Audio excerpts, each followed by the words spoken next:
नरोत्तम जोशी आहे मी. असं चुटकी सरशी तुम्हा दोघा उभयतांना बर्बाद करू शकतो. समजलं? चला.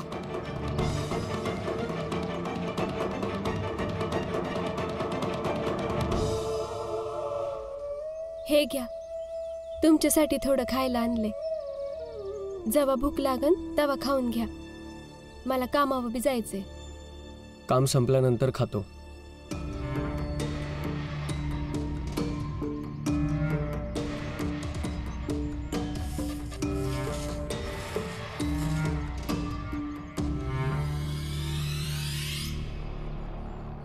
कोणाच्याही रस्त्यात खड्डे नाही केले पाहिजे. आज नाही तर उद्या आपणही तिथून जाणार येणार आहोत. तर आपणच खणलेल्या खड्ड्यामध्ये आपणच पडतो. भीमराव, सोडणार नाही तुला. बर्बाद करून ठेवणार. भीमराव, भीमराव, ऐका, तुम्ही त्या भीमराव बद्दल बोलत नाहीत ना, ज्याच्या बायकोचं नाव रमाबाई आहे? तुला काय घेणं देणं? देणं घेणं आहे. कारण तुम्ही ज्याच्यामुळे त्रासलात त्याच्यामुळे मी पण त्रासलो. तुमचा आणि माझा शत्रू एकच आहे. बघ, माझं डोकं खूप गरम आहे. तर व्यर्थ वेळ घालवायला अजिबात वेळ नाहीये माझ्याकडे. तर कशी बाब आहे, काय बाब आहे हे स्पष्टच बोल. खरं तर भीमरावची बायको रमाबाई माझ्या जलपान गृहात काम करते. मी झाडू मारायचं काम करत राहीन. आणि उद्यापासून मला अजून एक काम करायचंय. मला अशा 20 मुलांना शोधायचंय जे रोज काम करायला जातात. त्यांचं काम सोडवून शिक्षणासाठी प्रेरित करायचंय. आता ते हे काम बी नक्की करतील.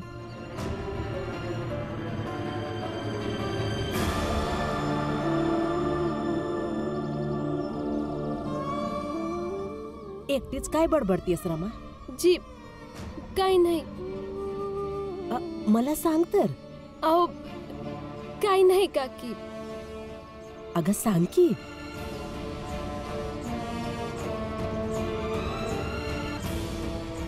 खरं सांगू का काकी, माझा भाऊ शंकर नाही भेटत. तर मग माझे पती बालमजुरी करून घेणाऱ्या ठेकेदारांच्या विरोधात तक्रार नोंदवायला चौकीत गेले होते. तेव्हा फौजदार साहेब म्हणाले की असे 21 मुलं शोधून आण ज्यांना शिकायचंय, ज्यांना काम नको आहे. तेव्हाच मी तक्रार नोंदवून घेईन. आता तुम्हीच सांगा, कुठून आणायची अशी 20 मुलं? आणि का कुणाचे आई बाप आपल्या मुलांना चौकीत पाठवतील, पण ते ऐकतच नाहीयेत. मी लई समजवलं तर माझ्याशीच भांडले. आता तुम्हीच सांगा काकी, मी काय करू? रमा, तुझा नवरा एकदम बरोबर करतोय. तो बरोबरच तर म्हणतोय. लहानपणी जर पोरांचं चांगलं शिक्षण झालं तर चांगलं असतंय. जर मी माझ्या पोराला लहानपणी शिक्षण दिलं असतं तर आज त्याने एवढा नालायकपणा केला नसता. माझ्याजवळ पैसे पण होते, पण नाही शिकवलं. म्हणून आज तो कोणाची कदरच नाही करत. आपल्या आईची पण नाही, आपल्या बायकोची पण नाही. तो आपल्या बायको संग एवढं वाईट वागला आहे, एवढं चुकीचं केलं आहे की ती घर सोडून निघून गेली. इथं जवळच राहते. जर मी माझ्या पोरग्या साधवला, लहानपणी शिकवलं असतं तर तो पण तुझ्या नवऱ्यासारखा नाती समजला असता. मला तर माझा पोरगा एक राक्षसच वाटतो.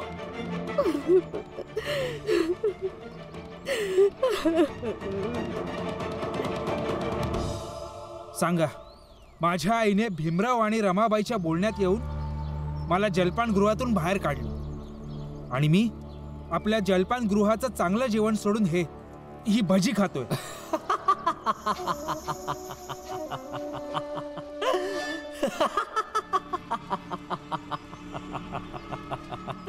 एक मिनिट थांब.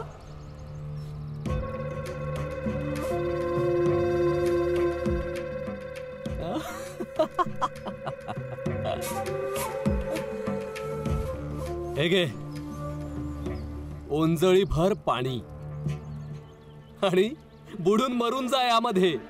एका एका बाईने तुझी ही अवस्था केली की भजी खायची वेळ आलेली आहे. वा. मग सांगा सांगा काय करू मी? बदनाम बदनाम कर तिला. याने तुझा पण बदला पूर्ण होऊन जाईल आणि मला पण समाधान मिळून जाईल. तोपर्यंत खा भजी.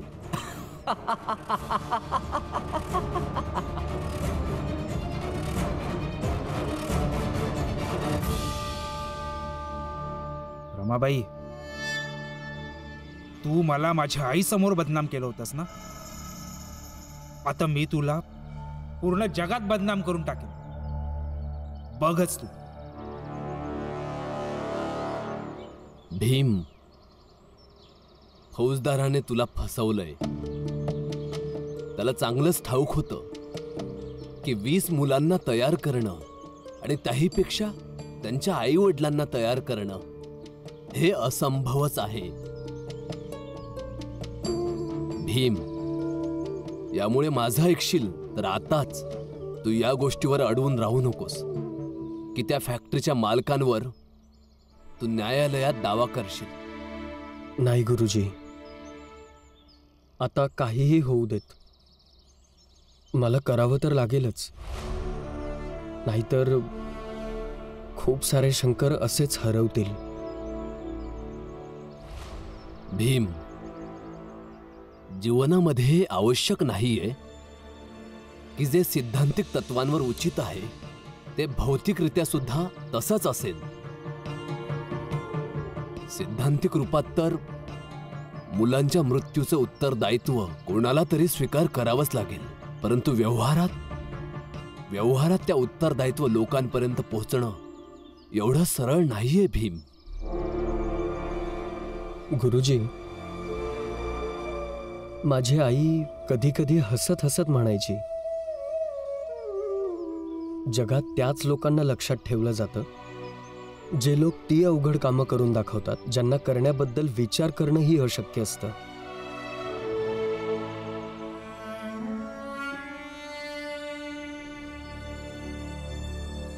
मी आलोच आत्ता गुरुजी. किती वेळा तर मी स्वतः तुला समजू शकत नाही भीमराव. मुलांनो,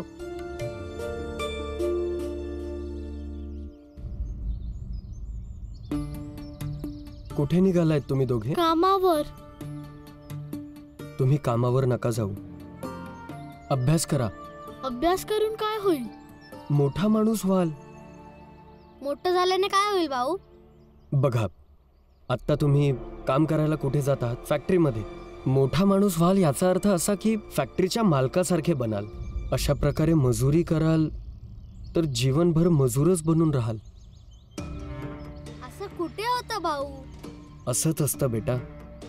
चांगल्या मनाने जर अभ्यास कराल तर आयुष्यात सगळं काही मिळवू शकाल. हे फक्त बोलायची गोष्ट आहे. दादा, तुम्ही आम्हाला स्वप्न दाखवू नका. भाऊ चल, कामावर जाऊया, नाही तर मुकादम किटकिट करेल. चल. हा चल.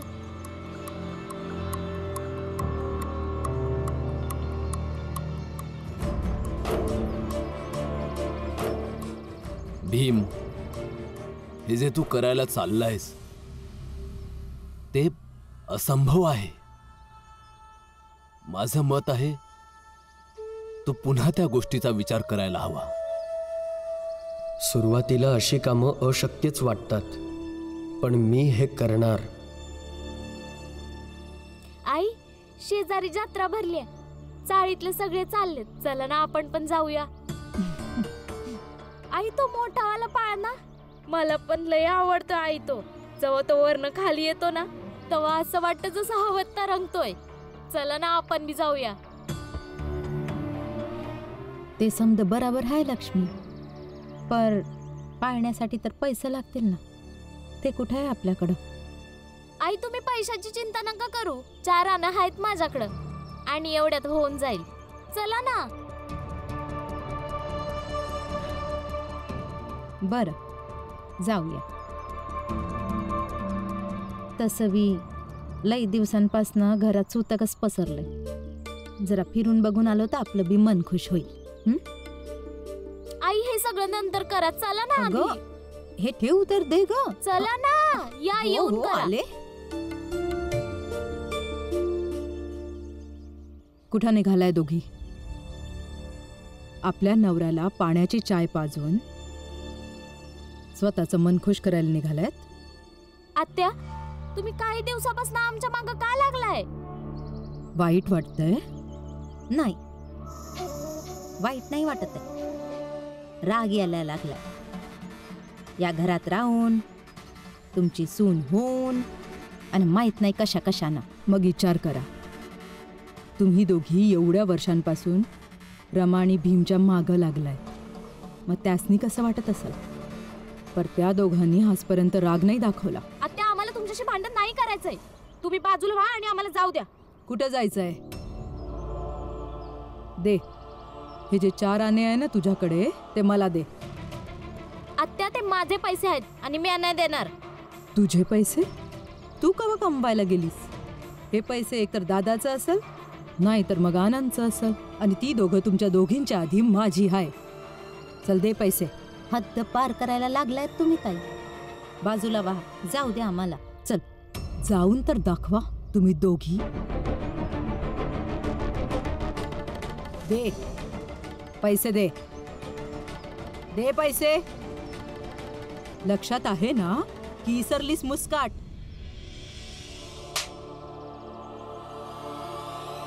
दे.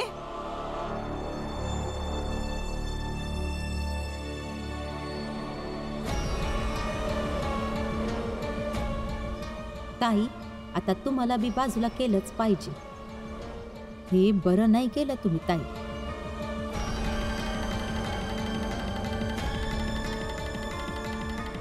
दादा, आता तुम्ही या घराची काळजी करू नका.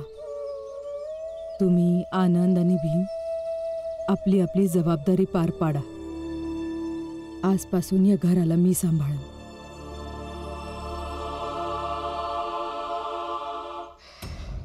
चल खेळ खेळ. हे घे. अरे वा, ही घे किलोवरची राणी. आणि हा खेळ माझा आहे. हे मी अरे काय जिंकलो. पुन्हा हारलो. दे इकडं. चल एक डाव आणखी खेळूया. हा हा.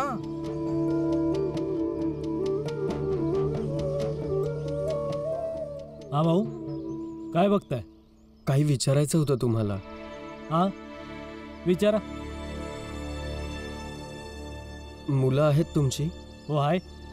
एक पोरगा आहे 11 वर्षाचा. आणि माझा मुलगा 7 वर्षांचा आहे. हा. आणि काय करतात ते दोघं? फॅक्टरीत जातात. आणि माझा मुलगा पण ह्यांच्या पोरासोबत फॅक्टरीतच जातो. काय ना काहीतरी करत असतो आणि त्याच्या बदल्यात जेवण मिळतंय. आणि तुम्ही इथे बसून पत्ते खेळतायत. विचित्र नाही वाटत? यात विचित्र काय? हेच की तुम्ही तुमच्या मुलांना फॅक्टरीमध्ये काम करायला पाठवताय. यापेक्षा तुम्ही काहीतरी काम करून पैसे कमवू शकता आणि मुलांना लिहायला वाचायला शाळेत पाठवू शकता. तुमचा तर मुलगा 7 वर्षाचा आहे ना, त्याला तर खेळायला पण पाठवू शकता. अरे भाऊ, जा आपलं काम करा. आमच्याबद्दल काय माहित तुम्हाला? आम्ही पण काम करणारीच माणसं होती. बघ पिशवी. आत्ता कामावरून आलो, जरा थकलो होतो म्हणून पत्ते खेळतोय. त्यात वाईट काय आहे? म्हणजे तुम्ही दोघे पण कमवता आणि मुलांनाही फॅक्टरीमध्ये काम करायला पाठवता. हा तर तुम्ही आणखी मोठा गुन्हा करत आहात.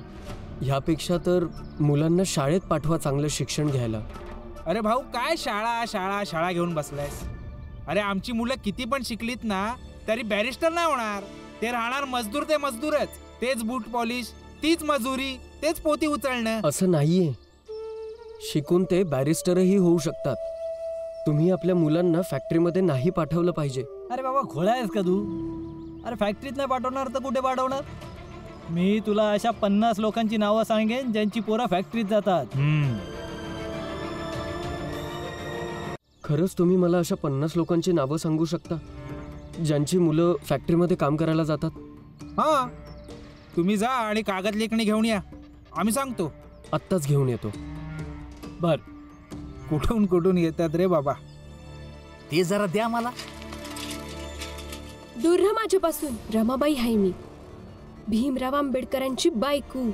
सगळं सहन करीन म्या, पण इज्जतीशी खेळ नाही. हा, तुम्ही मला काम दिलं म्हणून मी तुमची आभारी आहे. आणि म्हणूनच तुमचा मुलगा त्या दिवशी मला काय बोलला हे मी तुम्हाला नाही सांगितलं. चालता होत ना. नरोत्तम जोशीने सांगितलं होतं की हा माणूस त्या भीमरावचा चाळीत राहतो. इथूनच सुरू करतो.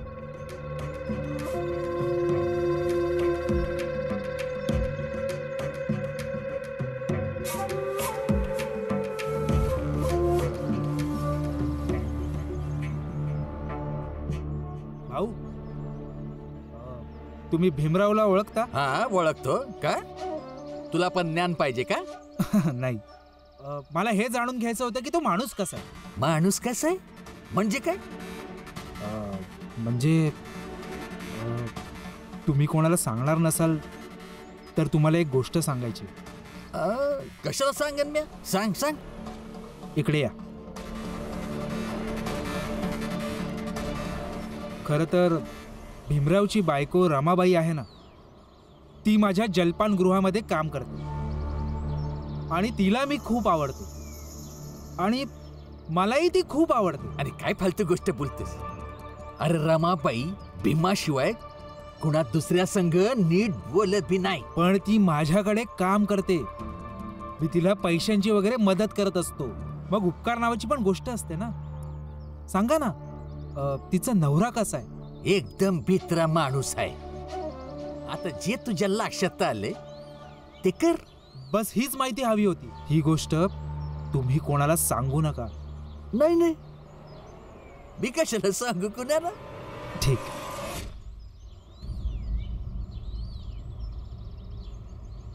झालं काम सुरू. आता बघूया मी त्या रमाला कसं बदनाम करतो ते. शेवटी भीमराव पण एक पुरुषच आहे ना. जेव्हा त्याच्या बायकोला पूर्ण दुनिया चरित्रहीन म्हणेल, मी पण बघतोच तो कसा तिला धक्के मारून आपल्या घरातून बाहेर नाही काढत ते. आता भीम आणि रामा तर वेगळे झालेतच. विचार करतोय की जिजाबाईन बाकीच्या घरच्यासनी घेऊन साताऱ्याला परत जावं. सातारा छोटी जागा आहे, तिथला खर्च बी कमी होईल. वाटतंय की मी आयुष्यापासून हारलोय रे. हारून गेलो म्हणजे? असं कसं बोलतोयस रामजी? भीमाच्या प्रेरणेचा स्रोत सगळ्यात मोठं तू आहेस. तूच जर का असं बोलशील तर तुला काय वाटतं, तुझ्याशिवाय भीमराव एक पाऊल पण पुढे टाकू शकणार? म्हणूनच रामजी, असं हारल्यागात करून मुंबई सोडून ना सातारा जाण्याचा विचार करू नकोस बा.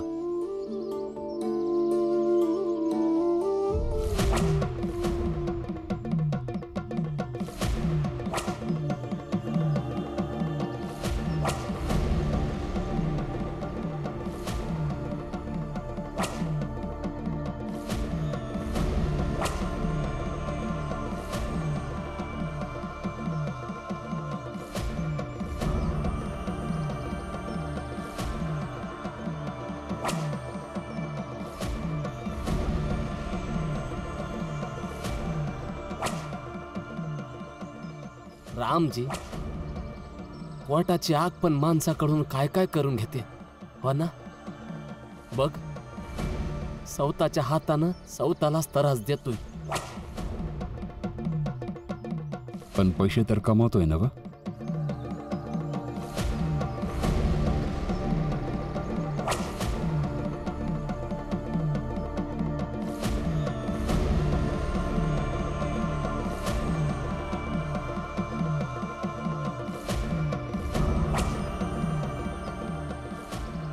रंजन, जोपर्यंत आपल्याला कुठलं काम नाही मिळत तोपर्यंत आपण बी असंच पैसे कमवूया.